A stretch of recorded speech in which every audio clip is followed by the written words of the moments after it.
Eu sou Luane Maria. Bem-vindos ao Cheque Mate, o programa que coloca os assuntos mais relevantes em pauta e traz pessoas que fazem a diferença no Rio Grande do Norte. O programa Cheque Mate é uma produção da TV Universitária em parceria com o Departamento de Comunicação Social da UFRN. E a cada episódio teremos a oportunidade de refletirmos juntos. Afinal, nesta temporada, precisamos falar sobre paleontologia. Quem apresenta o Cheque Mate é a jornalista Ranieri Souza. Seja bem-vindo, Ranieri. Obrigado, Luane. Vamos juntos aqui em mais uma edição do nosso Cheque Mate. E agora é hora de descobrir quem é a nossa convidada do dia. Aline Marcele Guilard é bióloga e paleontóloga. Natural de São Paulo, ela é bacharel e licenciada em Ciências Biológicas, mestre em Ecologia e Recursos Naturais pela UFSCar e doutora em Geologia, com ênfase em Paleontologia pela UFRJ. Desde 2019, é professora e pesquisadora na UFRN. Aline realiza pesquisas na área de paleontologia, com foco no estudo de pegadas e tecidos fossilizados. Uma de suas contribuições mais importantes foi a campanha para a repatriação do fóssil de dinossauro Ubirajara jubatus, que retornou ao Brasil em 2023. Em 2018, visitou a Universidade de Bonn, na Alemanha, como pesquisadora convidada. Ela também tem experiência com divulgação científica, sendo a idealizadora e co-diretora do blog independente Colecionadores de Ossos. Atualmente, é diretora do Museu Câmara Cascudo. Professora Aline, seja muito bem-vinda ao programa Cheque Mate, é um prazer recebê-la aqui. Para mim é um prazer estar com vocês, muito obrigada pelo convite. Bom, para me ajudar aqui na nossa entrevista, eu tenho a participação de estudantes de jornalismo da UFRN. São eles Luane Maria, Letícia Eduarda, Lohane Santarque e Fernanda Quevedo. Professora, eu queria começar lhe perguntando sobre esse interesse pela área da paleontologia, da geologia, né? Que às vezes é incomum, a gente sabe que é muito importante, mas quando surgiu esse interesse, quando é que você disse, quero estudar essa área na minha vida? Na verdade, eu acho que a história começa um pouco clichê, né? Porque, no fundo, a paleontologia ela é uma porta de entrada para a ciência, porque quase toda criança, em algum momento da sua infância, é apaixonada por dinossauros e por paleontologia, vida pré-histórica. E eu fui uma dessas crianças. Eu costumo brincar que eu nunca cresci, né? Eu continuo com aquela curiosidade, trouxe só agora as perguntas, elas ficaram mais científicas, mais sérias. Mas desde pequena, então, eu acompanhava, eu cresci numa década em que falava-se muito sobre dinossauros, né? O pessoal lembra imediatamente de Jurassic Park, mas eu sou um pouquinho mais antiga. Eu comecei com uma série de filmes chamado Em Busca do Vale Encantado e tudo aquilo me fascinava, ver como eram as criaturas do passado, como elas interagiam, né? Seres gigantes, seres tão diferentes daquilo que é vivo hoje, e aquilo me fazia pensar, despertar a curiosidade sobre o mundo. Pouco depois veio Jurassic Park, eu falei que o clichê entrava, né? Pouco depois veio Jurassic Park e eu descobri que quem estudava aquelas criaturas gigantes do passado eram chamados de paleontólogos. E aí eu já estava perdida, fui capturada para sempre. E a partir de então comecei a ler mais sobre, buscar mais sobre, e aí a história se estende, né? Comecei a descobrir que tinham fósseis de dinossauro no Brasil e aí fui literalmente capturada para sempre. Estou aqui até hoje, agora realizando o sonho de estudar dinossauros que aquela criança um dia sonhou. Que maravilha, muito curioso e bacana essa explicação, porque de fato é um universo que prende todo mundo, né? Por isso que esses filmes aí que você citou, Jurassic Park, é sucesso de bilheteria, né? Todo mundo tem um pouco de curiosidade sobre essa parte da história do nosso planeta. Bom, vamos à primeira pergunta das nossas estudantes, que será feita por Fernanda Quevedo. Oi, Aline, é um prazer ter você aqui. E eu queria saber, com seus anos de experiência na paleontologia, se você acha que o governo brasileiro poderia investir mais na área, né? Essa é uma excelente pergunta. Eu acho que todo cientista que estivesse sentado aqui, seja lá qual fosse a área, ia dizer com certeza. Minha área é muito importante, merece financiamento. Mas sobre essa ótica, né, eu preciso dar uma resposta coerente. Então eu vou tentar buscar a coerência aqui, né? De novo, vou tentar capturar algo da minha fala anterior, quando eu disse assim, a paleontologia é uma excelente porta de entrada para a ciência, e ela é mesmo. Né? Ela captura muita gente pela curiosidade, não é só criança, tá? É muito adulto, criança, né? muitas pessoas sentem curiosidade sobre como era o mundo no passado e a gente tem perguntas às quais a paleontologia pode responder, né? De onde eu vim, para onde a gente vai, como eu estou aqui, né? Que são perguntas filosóficas humanas. Então, por si só, eu acho que isso já seria um incentivo para a gente receber mais financiamento, por ser uma porta de entrada para a ciência, para ajudar a gente a responder questões tão fundamentais dos seres humanos. Mas a paleontologia, por várias outras questões práticas, né, na nossa sociedade, também tem a sua importância. A gente usa a paleontologia desde para buscar recursos minerais, a paleontologia nasce aí, né, buscar recursos como carvão, óleo, gás, que são combustíveis que movimentam a nossa sociedade, mas também porque conhecer o passado ajuda a gente a se preparar para o futuro.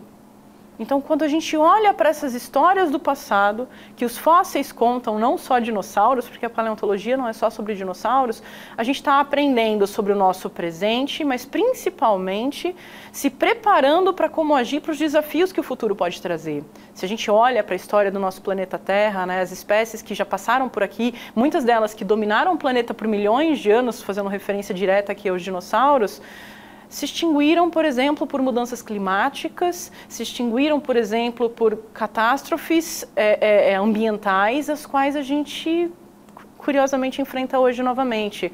E o que a gente poderia fazer para mitigar essas catástrofes? Eu acho que ouvir a voz da sabedoria, né, olhar, né, para esses que já se foram, que tem muita história para contar, já devia ser o suficiente para convencer todo mundo e a paleontologia receber mais financiamento para que a gente possa, então, ajudar a humanidade a não ser mais uma das espécies que vai ficar só no registro fóssil.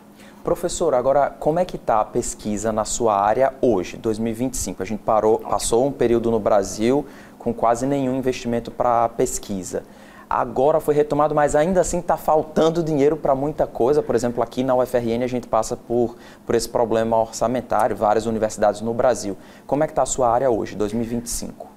Então vamos lá, depois de um gargalo complicado, em que a gente tinha pesquisadores sem esperança sobre o futuro, a gente recapturou uma esperança sobre o futuro, mas continua lidando com os mesmos problemas orçamentários, curioso, né? Então, eu acho assim, o pesquisador brasileiro, sobretudo, é um resiliente, é um forte, e a gente continua fazendo pesquisa de qualidade apesar de... na expectativa de que em breve, na esperança de que em breve as condições melhorem. Bom, vamos seguir aqui com a próxima pergunta, que será feita por Lohane Santark.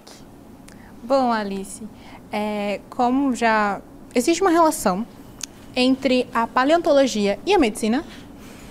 Boa pergunta. Eu tenho desenvolvido alguns estudos que trabalham bem nessa interface e eu gosto quando me fazem essa pergunta. Quando a gente lida com a vida antiga, a gente está aprendendo sobre como essa vida antiga reagiu ao seu ambiente ao longo do tempo. Doenças sempre existiram, por exemplo. E a gente pode utilizar esses fósseis para estudar a história dessas doenças. E isso contribui para a gente olhar para doenças do presente e aprender, né, com o passado sobre como é que a gente pode mitigar os efeitos dela agora.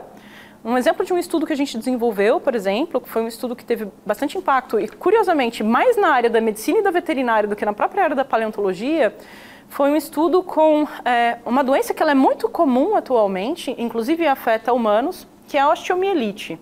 O que é isso? Um tipo de infecção no osso que pode fazer com que pessoas percam membros e, por exemplo, pelo lado da veterinária, quando você tem, sei lá, um cavalo de corrida que sofre uma lesão, normalmente ele tem essas infecções ósseas e isso pode invalidar, sei lá, o cavalo para o resto da vida.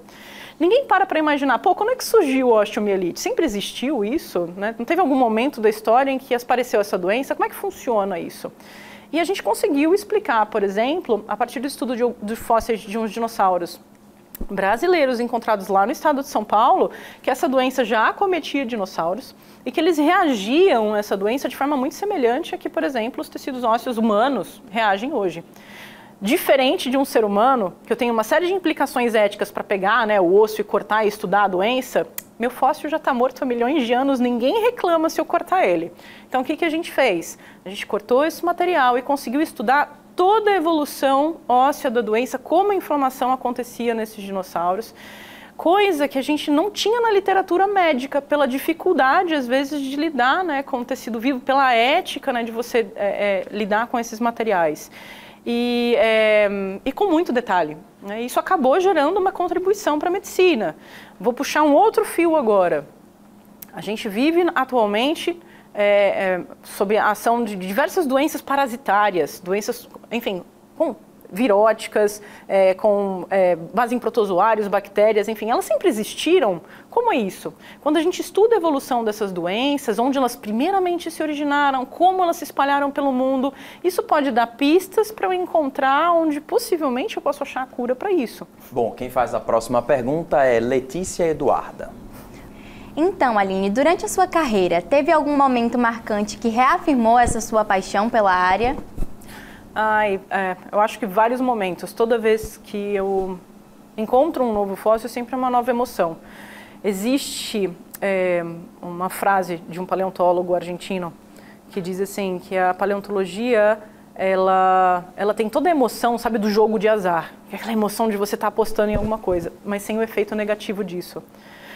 E também tem uma outra coisa positiva. Quer dizer que é um jogo do tigrinho. Calma, não tem a parte negativa disso. E tem uma coisa muito legal, que costumam chamar a gente de os caçadores de fósseis, né? Mas a gente é um tipo de caçador diferente, porque a gente não mata, na verdade a gente ressuscita. Então a gente encontra essas histórias e ajuda a ressuscitar esses seres para contar para a sociedade atual, para as pessoas, né, como eles eram. Isso é emocionante. Então tá no campo e você encontrar um osso, ou seja lá, um fóssil de uma folha de milhões de anos, e você é a primeira pessoa que está vendo aquilo, né? Ele estava escondido na rocha, e você tem o privilégio de ser a primeira pessoa a ver um material desse, é uma emoção que é difícil você esquecer. E ela continua todas as vezes, ela não fica natural, não, ela acontece todas as vezes. E eu queria muito que todas as pessoas tivessem a oportunidade de sentir isso. Eu acho que a paleontologia seria mais valorizada. De qualquer forma, então, eu acho que é reavivado a todo momento. E eu queria responder com a segunda parte. Eu acho que o momento que me reanimou e sempre me reanima para a paleontologia foi porque eu encontrei o amor na paleontologia também. Então, o meu companheiro, Tito, meu grande parceiro de vida, que é paleontólogo, quando a gente se juntou, eu acho que a gente montou um time muito bom. E estar em campo com ele, poder interagir, né, tanto com a ciência, mas estar ali, ter o apoio, a vida pessoal do meu companheiro, isso mantém sempre a chama da paleontologia acesa. Olha aí, a paleontologia entrega tudo, meus amigos. O papo está muito bom, professora, mas a gente vai para um intervalo bem rapidinho, não saia daí, o Checkmate volta já.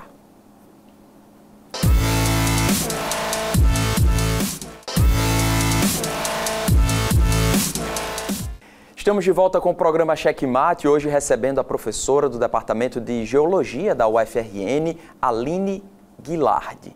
Professora Aline, queria que você falasse um pouquinho sobre o projeto Dinolab, o que é, como funciona, de onde ele surgiu. O Dinolab é o nosso querido grupo de pesquisa, né, que é focado no estudo da diversidade da vida no passado, com foco principal, né, no estudo da ichnologia, que é um palavrão complicado para dizer vestígios fósseis, tudo aquilo que não é um resto, mas é um vestígio de vida, pegadas, ovos, escavações de seres do passado e também tecidos fossilizados, que é a área da histologia. Então, atualmente, nosso grupo de pesquisa reúne mais de 22 pessoas, entre pesquisadores como eu, o Tito, que também trabalha na mesma área, pós-doutorandos que acompanham o laboratório, estudantes de doutorado, mestrado, de iniciação científica, que principalmente focam seus estudos aqui nas bacias sedimentares do Nordeste. Então, a gente está tentando reavivar a paleontologia nordestina, que por muito tempo foi estudada por pessoas de outras regiões, né, pela ausência de profissionais ou pela redução no número de profissionais na nossa região, né. Então, a gente está tentando formar uma quantidade significativa de paleontólogos potiguares da região Nordeste para estudar, né, se apossar do conhecimento do seu próprio patrimônio regional. E tem muita coisa aqui no Rio Grande do Norte? O Rio Grande do Norte é um excelente local para procurar fósseis. Boa parte do território do nosso estado, ela tem rochas que contêm fósseis. Então, assim, a gente tem... Em alguma região específica? Em alguma região específica. Na verdade, se você parar para pensar, todo o território potiguar tem fósseis. Uma parte principal dele, que enfim, pega o meio do estado para o litoral do estado, ela tem fósseis de uma época em que quase toda essa região foi um mar. Então o nosso sertão já foi mar. E o Seridó guarda outra história, uma história um pouco mais recente, da Era do Gelo, quando os mamíferos gigantes, como mastodontes, tigres, dentes de sabre, caminhavam no nosso território. Então, se parar para pensar friamente, todo o nosso território potiguar entrega muitos fósseis, muitas histórias, muito antigas, desde a época dos dinossauros até a Era do Gelo mais recente. Maravilha. Vamos seguir aqui com a próxima pergunta, que será feita por Luane Maria.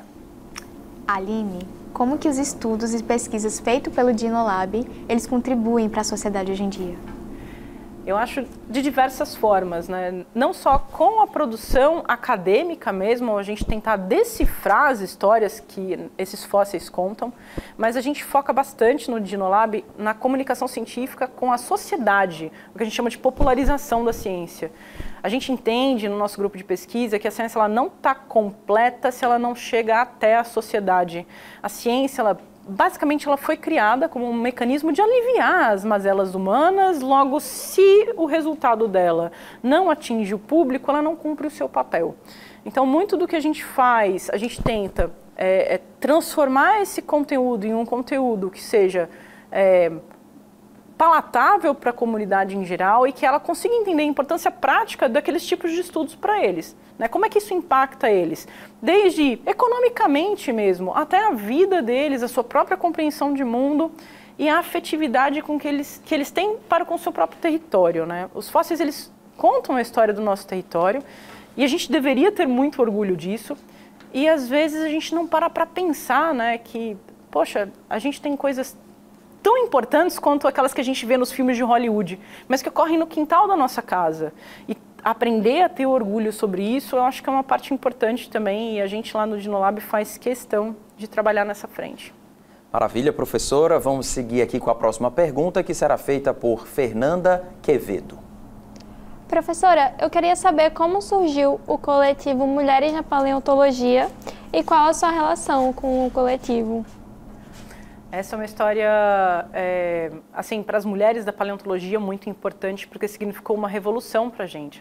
A nossa área, ela é uma área ainda muito masculina. As geociências como um todo ainda é uma área masculina. E é difícil ser mulher nessa área, principalmente que é uma área que envolve, né, alguns estigmas muito vinculados, né, ao universo masculino. Por exemplo, é uma área que tem muito campo, é uma área que a gente faz muito esforço. Escavar um fóssil, a gente não usa pincel, a gente usa marreta, britadeira, picareta. Então você já pode, com esse universo que eu transmiti aqui para você, imaginar todo tipo de coisa que a gente escuta quando vai trabalhar em campo. Ah, você é mulher, você é delicada, não devia trabalhar com isso. Ah, por que você não foi escolher, sei lá, uma área, trabalhar com alguma coisa da área da saúde? Então, o coletivo Mulheres na Paleontologia nasce, né, para a gente se unir, né, como mulher e refletir sobre o nosso papel naquela ciência também. E combater todos aqueles tipos de barreiras que podem estar impedindo o acesso das mulheres. Esse coletivo nasce, sobretudo, num forte movimento contra o assédio dentro do nosso campo científico. Então, a gente tinha alguns problemas muito graves na paleontologia, e continua tendo, na paleontologia brasileira, com colegas que assediam paleontólogas, né, mulheres paleontólogas, jovens paleontólogas, e esse problema crescente estava afastando muitas jovens dessa área. Então, nasce principalmente no Congresso de Paleontologia em Ribeirão Preto, quando foi realizada uma mesa redonda para discutir o papel da mulher na paleontologia, e depois daquela mesa, depois de várias coisas, verdades que estavam entaladas ali serem ditas, é criado o coletivo para estudar quantitativamente o papel da mulher nas diferentes áreas da paleontologia, na forma de atuação, para que então a gente possa, os resultados eles estão prontos, estão para ser publicados, e a partir deles a gente vai poder tomar ações concretas para que mais meninas se juntem a esse diálogo sem enfrentar os mesmos problemas que a gente enfrentou. É isso, vamos seguir aqui. Quem faz a próxima pergunta é Lohane Santark. Professora, você poderia falar um pouquinho para a gente sobre o projeto que, né, você criou a campanha Birajara Pertence ao Brasil. Você pode nos contar sobre esse projeto e essa campanha? Com certeza. Eu acho que essa campanha é uma das coisas assim, que eu guardo com o maior carinho das realizações da minha carreira. Começa, na verdade, com um interesse para estudar um efeito na ciência que já era estudado em outras áreas do conhecimento científico há muito tempo, na arqueologia, na sociologia, que é chamado de colonialismo científico. O que é isso? Basicamente, a gente tem relações de poder na nossa sociedade, e muitas dessas relações de poder estão enraizadas na nossa história. Por exemplo, a história das explorações coloniais, na qual territórios, principalmente do sul global, foram saqueados e matéria-prima, espécimes científicos foram levados para preencher museus europeus e enriquecer outros territórios. E essa assimetria global de poder permanece até a atualidade, por mais que a gente imagine que o colonialismo, como uma política, né, ficou no passado, ficou na história. Na verdade, não ficou na história, não. Está até hoje. O Brasil ainda faz divisa com a França, que é um território francês que está colado no Brasil. Então, o colonialismo está muito vivo, mas essas assimetrias de poder permanecem. E na ciência permanecem porque a gente tem bens que saíram do nosso território, que estão em territórios de fora, ainda gerando, né, benefícios para esses outros territórios. E esse era o caso do Birajara, um fóssil brasileiro que foi removido contra as nossas leis, ou seja, foi removido ilegalmente do nosso país, levado para a Alemanha. Lá na Alemanha foi publicado por cientistas, estava dentro de um museu, tudo isso rendendo prestígio acadêmico para eles, tudo isso rendendo visitante para o museu deles, tudo isso rendendo, enfim, todos os benefícios que poderiam estar acontecendo aqui no nosso território, sendo direcionados para eles. E ao refletir sobre o colonialismo científico, a gente pensou assim, como pode ser uma forma que a gente pode dar um basta nisso e ao mesmo tempo utilizar essa história, né, essas histórias para conversar com o público geral sobre por que isso é um problema. Por que alguém vai achar que é um problema ter um dinossauro lá fora? Então, o que a gente fez? Usou a história do Birajara jubatus, que era um dinossaurinho brasileiro, nordestino, lá da região do Cariri, foi sequestrado, né, por cientistas estrangeiros, levado para a Alemanha, e a gente contou essa história para mostrar para o público por que era importante manter o nosso patrimônio aqui. Então, o Birajara ele vem com um pano de fundo de divulgação científica, que era para explicar para as pessoas o problema disso, que muita gente não enxerga. E o que a gente fez? Começou tudo pelas redes sociais. No meio da pandemia, estava todo mundo procurando uma história para engajar, né? Além do vírus, ninguém mais aguentava o vírus, todo mundo trancado em casa. E a história do Birajara aparece, então, em 13 de dezembro de 2020, nunca vou esquecer. E eu expliquei essa história num fio de rede social que rapidamente viralizou. E as pessoas começaram a se indagar, né? Tinha sido recente até aquela catástrofe do Museu Nacional, que o Museu Nacional tinha queimado. Muita gente começou a questionar durante a campanha, por que você quer trazer de volta? A gente queima as coisas. E eu tive a oportunidade de explicar, poxa, o Museu Nacional não é o único museu brasileiro. O Museu Nacional sofreu com essa catástrofe também porque, poxa, a gente não tinha financiamento para cuidar do museu, porque, veja só, levam todas as boas coisas embora, como é que eu vou convencer alguém que o meu museu precisa de financiamento se todas as boas coisas estão lá fora? Então, o museu do lado de fora que precisa de financiamento, não o meu, né? E, aos poucos, com empatia, a gente foi convencendo as pessoas que, poxa, é verdade. Se a gente mantivesse, né, esses materiais aqui, a gente não só impulsionaria a ciência brasileira, a formação de pessoas aqui, a economia local, de onde tem os fósseis, mas também impulsionaria nossas instituições, a valorização das nossas instituições. E assim o Birajara vira um símbolo contra o colonialismo na ciência, não só no Brasil, mas passou a ser utilizado por colegas de outras regiões do sul global como uma bandeira para falar sobre as assimetrias de poder que se mantêm na atualidade.